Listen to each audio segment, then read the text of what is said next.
सह्याद्रीच्या उंच डोंगर रांगांमध्ये एक काळ असा होता जिथे अन्याय राज्य करत होतं, जिथे स्वाभिमान कैद झाला होता आणि जिथे सामान्य माणूस भीतीत जगत होता.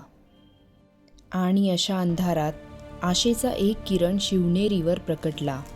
19 फेब्रुवारी 1630 राजमाता जिजाऊंच्या कुशीत जन्म झाला एका सिंहाचा.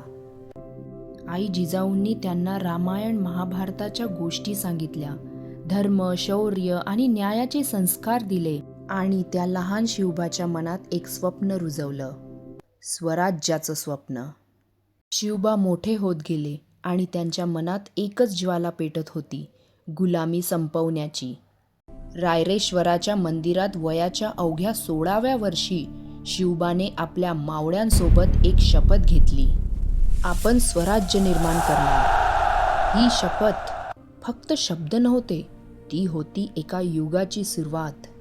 एका मागून एक किल्ले जिंकले गेले, अन्यायाचा अंत होत गेला आणि स्वराज्याचा सूर्य उगवू लागला. शिवाजी महाराज फक्त युद्ध जिंकत नव्हते, ते जनतेची मनही जिंकत होते.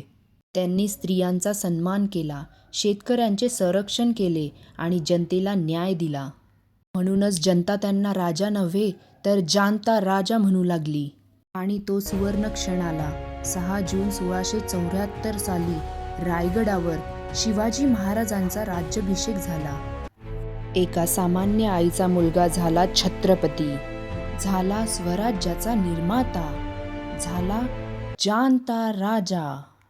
आजही छत्रपती शिवाजी महाराज फक्त इतिहासात नाही, ते जिवंत आहेत प्रत्येक त्या हृदयात जे अन्यायाविरुद्ध उभं राहतात, प्रत्येक त्या व्यक्तीत जो सत्यासाठी लढतो आणि प्रत्येक त्या भारतीयात ज्यांच्या मनात स्वराज्य जिवंत आहे.